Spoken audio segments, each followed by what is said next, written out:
Malcolm? Yes. Vivian? Hello. You are together. All right. All right, I'm going to put you on hold. I'm going to get off. You guys will just keep talking, and basically, once you guys are done, just hang up on the line. Okay. Thank you so much. Doug? Yes. How long do I got? You have 20 minutes. All right. Is that good? Yeah, that's great. Thank you so much. All right, thanks. Have a good one. Bye-bye. Bye. Hello. Hey, how you doing? I'm fine, thanks. And yourself? I am wonderful. I'm a big fan, actually. I've been a fan of the band since '83, and you guys are my favorite band, so. Oh, cool. Thank you. So it works out all right. Yeah. All right. What I usually ask everybody is, though I'm Mr. Softball question, is there anything you want to talk about, anything you don't want to talk about? Well, obviously I don't want to talk too much about the band's history prior to my joining. Right, understandable. Those are the only rules, you know. Right, understandable. Other than that, anything's up. All right, sounds good. All right, since this is a little taped audio shtick, what I usually say is, and the big show continues, it's Vivian Campbell from Def Leppard. How you doing? I'm great. Thank you very much. I got to say, this is the Def Leppard album I've been waiting for about 10 years. You and me both, you know. I've been with the band 10 years exactly, and this is only my third studio album with the band. I mean, in between we did the retroactive record, which was all the B-sides and whatnot, and the greatest hits record. And this is far and away the best of the studio records that I've made with the band. Mm-hmm. It's the only one that I could truly feel happy with. And I think that feeling is universal amongst the other guys in the band. We're stoked with it. It was exactly what we wanted, you know. And it was an easy record to make too. It was a lot easier than the past couple of records in the '90s. It just went very, very smoothly, and that smoothness is also went through to the video. It was the easiest video we've ever made, and I think one of the best that the band has made, certainly in a long time. I like the concept of it. Yeah, the concept, you know, we were sold on it as soon as we saw it. We got 5 or 6 or 7 submissions from different directors, and that one stood out head and shoulders above the rest. It was directed by a couple of guys called the Malloys, and we just loved the concept, and it worked so perfect. I mean, resurrecting the icon from the band's past, you know, but yet bringing it all the way through to 2002, you know, and the title of the song being Now. You know, and we are wanting to represent the Def Leppard in 2002, and the way the band sounds. We think we still have a current sound, although we're very proud, obviously, of what the band's history is. So it brings to play all those things. I got to admit, when I first heard Now, it took probably about a week to get used to, and I'm still not convinced it's going to be a big hit for you guys because it's definitely different. It's nothing that I've really ever heard before. It's a bit of a sleeper, you know. I remember when my wife first heard it, she said, "That's a single," you know. And then a couple of times later, she told me, "Yeah, it's really good." You know, well, the first single's always a tough thing, especially for a rock band. You know, you don't want to lead with a ballad or anything that's too pop, right? You know, so we think it's the right choice for the first cut because it has the rock element. It's an interesting enough song, and it does grow on people. A lot of people have told me that, you know, when they first heard it, it wasn't an obvious choice for them. Mm-hmm. But, you know, it has all the elements that we think will appeal to people. It's rock sounding. It's a current sounding track. It's pretty fresh. You know, we got certain modern elements with a lot of loops and whatnot running underneath it, and little subtle keyboard flourishes that a lot of people don't even probably notice, but you know, it has all the elements that we wanted to bring into play. Mm-hmm. Hey, one of the songs, well, actually my favorite song off the album right now is Girl Like You, and I heard that was, you conceived that one. Yeah. Well, everyone got involved in the writing on this record, but that one did start in my spare bedroom. We all got Pro Tools, which is I'm sure you know, the audio editing. Right. Hardware, actually. And we all got Pro Tools after the last tour, and that was my first effort on Pro Tools. I bought a 64-track Pro Tools Mix Plus TDM system, and I used all 64 tracks, most of it on backing vocals, and it was incredible. So, yeah. What was great about the technology and working with it at home was the fact that the demo version of Girl Like You became the master, We basically time stretched some of the stuff because we upped the tempo significantly. But there's a lot of stuff on there that actually originated in my spare bedroom. It was just a little rock riff that I was playing with on the last tour. But it's I don't know. The song did go through significant changes though when I brought it to the band. We changed the verse a lot, and cut out parts here and there. But that's typical of how Leppard works. I mean, it doesn't matter what the song is or what your own personal opinion of the song is, coming from the point of view of the one person who brings the initial idea. When you bring it to Def Leppard's big table, everyone gets the knives out. The sort of Ginsu method of production. Right. We chop and change, and that's what I think makes this record really, really strong. Was that we all really, really got involved in the writing, in across the board, in everyone's material, and we just don't settle for the first version. Sometimes we end up going around the houses and ending up back to where the original version was, but we're prepared to go down all these different avenues to hopefully maybe better a song. Mm-hmm. One thing that blew me away about the album is its production, and I was wondering, what was the first song that was produced, and did that set the tone for the album? It did, yeah. Actually, the second song that was produced set the tone for the record. The first thing that we really cut to more or less completion was the song called Unbelievable, which was written and produced by Andreas Carlson and Per Alderheim. Max Martin was also a writer on the track, but Andreas and Per were the two producers. And we went to Stockholm, and we recorded that at Polar Studios, which is ABBA's original studio, which is a great, great room. And although we did do a lot of further production work on that track, we did some more guitars and some more vocals in Dublin much later in the game. But that was the first track that we cut. And then we went to Los Angeles, and we worked with Marty Fredrickson at Rumbo Recorders, and we cut You're So Beautiful, Every Day, and Now. And it was especially when we cut Now and You're So Beautiful, those two tracks, that sort of set the tone for what it was we wanted to do. And it also sort of liberated us in a way, because Marty works very, very quick, as indeed most producers do, but Def Leppard is so ingrained to the Mutt Lange school of recording, writing, which really is very painstakingly slow, or has been, although in recent years I think Mutt works a lot quicker. So Marty sort of set the tone for us, not only in the pace at which he works, but also the fact that we cut live drums, which is something that Def Leppard doesn't normally do. We cut live drums. We also recorded guitar cabinets. Actually set the way most people do.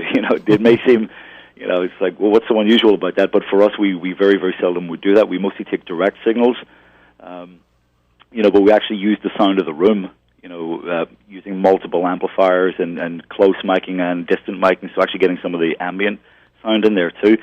And it was a real, it was an earthy and a vibrant rock sound that we were getting with Marty, and we carried that back with us. We did the bulk of the record with Pete Woodruff at Joe's studio in Dublin, but we took that sort of mindset there with us, and we worked much more efficiently and much more smoothly and much more quickly on this record as a result of the inspiration that we got from working with Marty.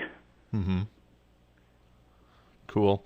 I got three things. The fan in me comes out, and I got three little questions, three little things that kind of bugged me about Leppard in the past couple of years. You've corrected one of them with X. I thought that Euphoria and Slang tried to be kind of everything to everyone. That's absolutely correct. That's why I said earlier, this is the one record that I can totally stand behind.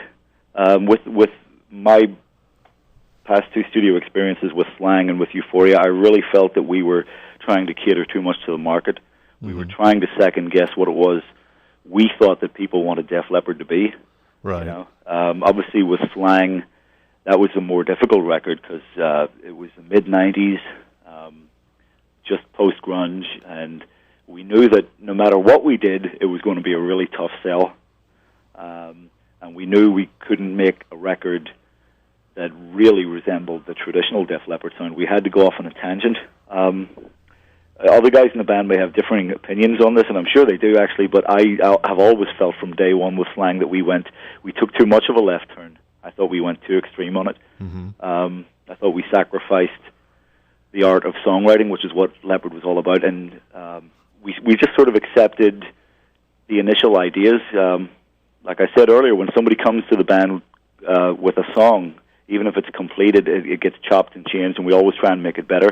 I don't feel that we did that with Slang. We just accepted the songs and we just recorded them, and we tried to.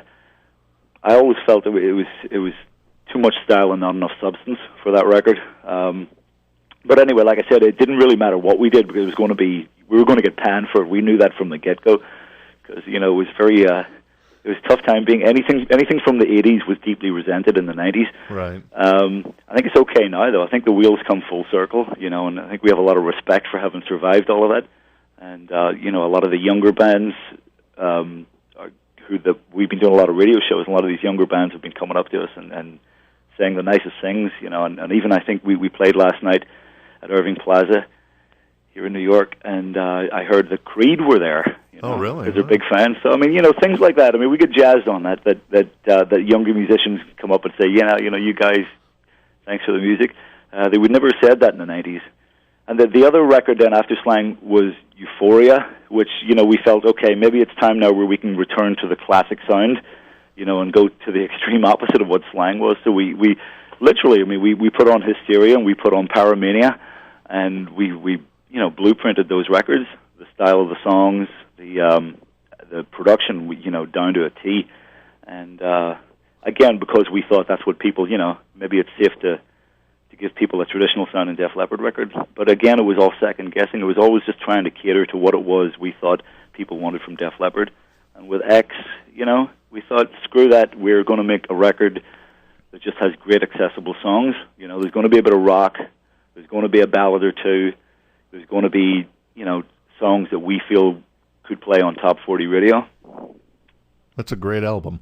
The old school Def Leppard fans are always seem to want the high and dry Pyromania sound. But as I'm quick to always point out, you and Phil are pop songwriters. At least maybe one day in the past you weren't, but right now you guys are pop songwriters. Yeah, we definitely are. And I'm not only a pop songwriter, I'm also a pop fan.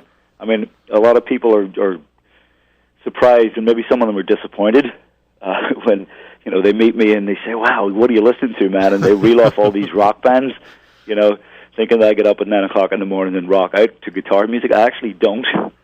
Crowded House was my favorite band. I'm all about songwriting.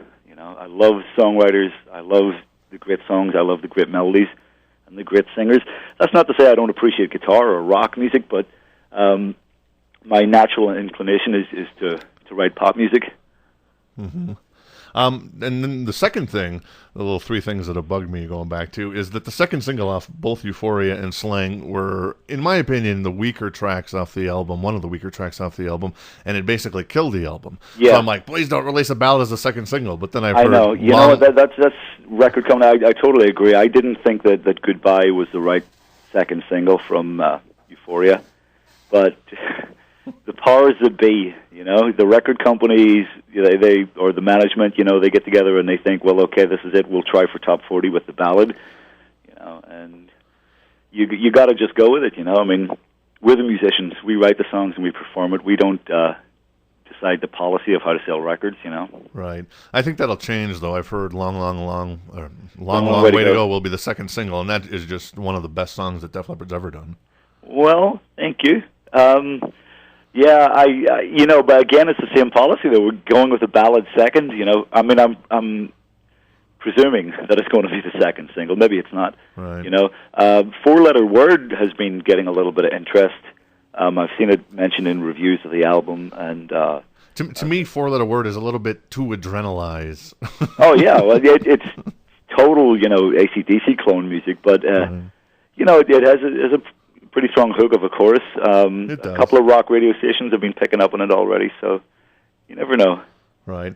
And then the third thing is, and I've talked to a lot of Def Leppard fans because I'm a Def Leppard fan, and to me, to be honest, I'm tired of seeing the Vault tour, and I hope you guys will play 6 or more songs. It's funny, like on stage last night, we played basically, a greatest hits set with the new single. And I don't know about the other guys, but I was definitely thinking, okay, when we actually go on tour proper, we need to feature the new record a lot more.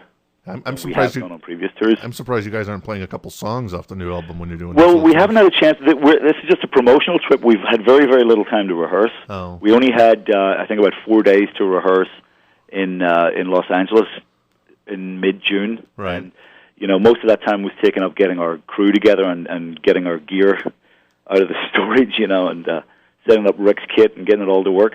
So we didn't really have a chance to. Other than to work out now, we haven't really had a chance to touch on anything new. But, yeah, I feel rather strongly about that. When we do go out this time on our tour, we'll feature the new record a lot, and we'll also try and make it more of a production than we have done on the past couple of tours. I don't know what just yet, but we've got a few things. What song would you love to play live? What songs would you love to play live off the new album? We'll play Four Letter Word because it's a live sort of a thing. Right.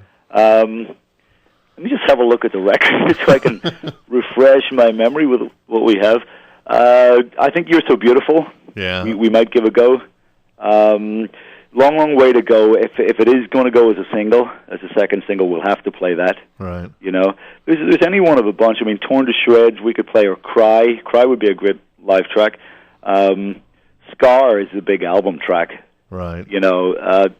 Which is a strange song. Actually, I was at a playback function in L.A. last week, and they were playing the record in the background while we were meeting some retailers. And when Scar came on, I was talking to someone. I wasn't really paying attention, and I thought, wow, they're playing the Euphoria album. I thought it really, really sounds like it's from Euphoria. Yeah, it does. Yeah. Sonically and stylistically, it belongs on that record. And it was actually the last thing that we recorded.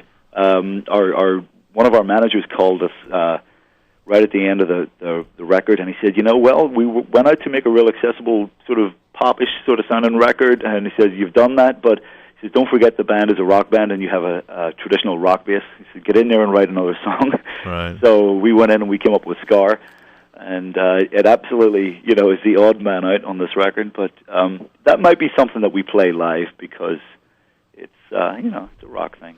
Right. I'd love to see you do a Girl Like You live, too. I just love that song. I'd love to hear the whole album live. There's no chance of that. I know, but still, I'd love to. My vote is for at least 6 songs, if not more. Yeah, I'm going to try and push. Personally, I really think I agree with you. We need to be doing a lot more new material on this tour. And so you don't play Let's Get Rocked, which I don't have a problem not hearing, or some other song.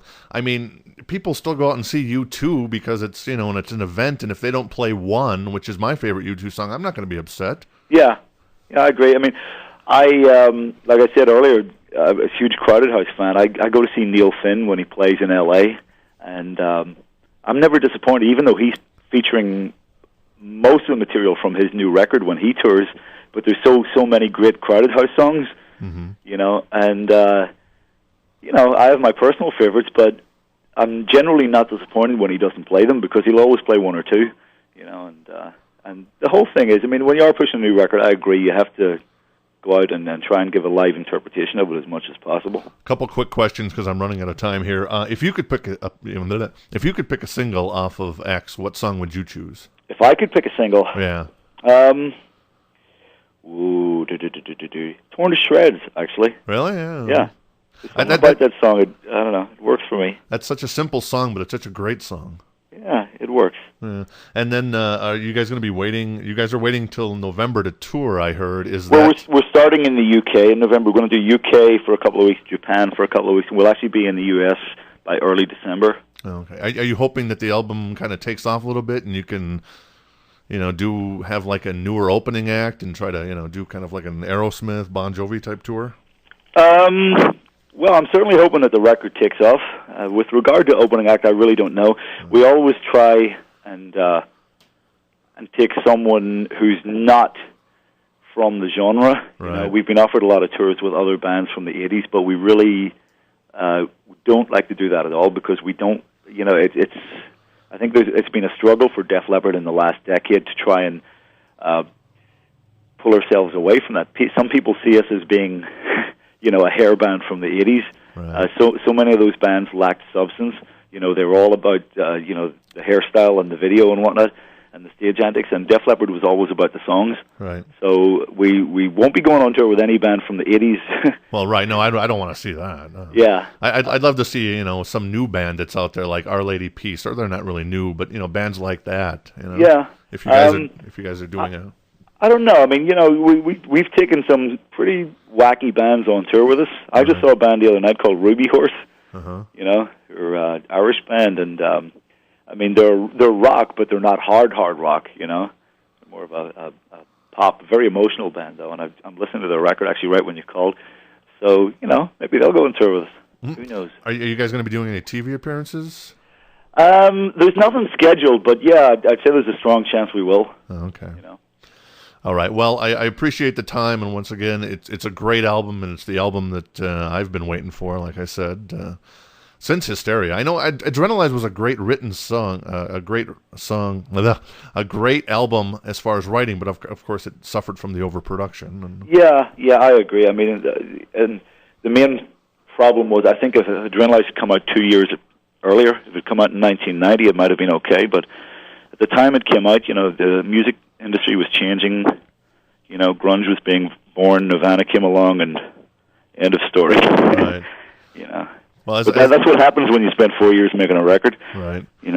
As a fan, don't settle. Promote the hell out of the new album and play the hell out of the new album. Well, I'll try. I mean, we're doing the promotion as much as possible, and we're really glad to be given the opportunity to do it. Right. That means obviously there must be some sort of interest in the record. Yeah. So we're very flattered by that. All right. Well, have a great day, and I appreciate the time. Thank you. Thanks a lot. See you later. Bye-bye.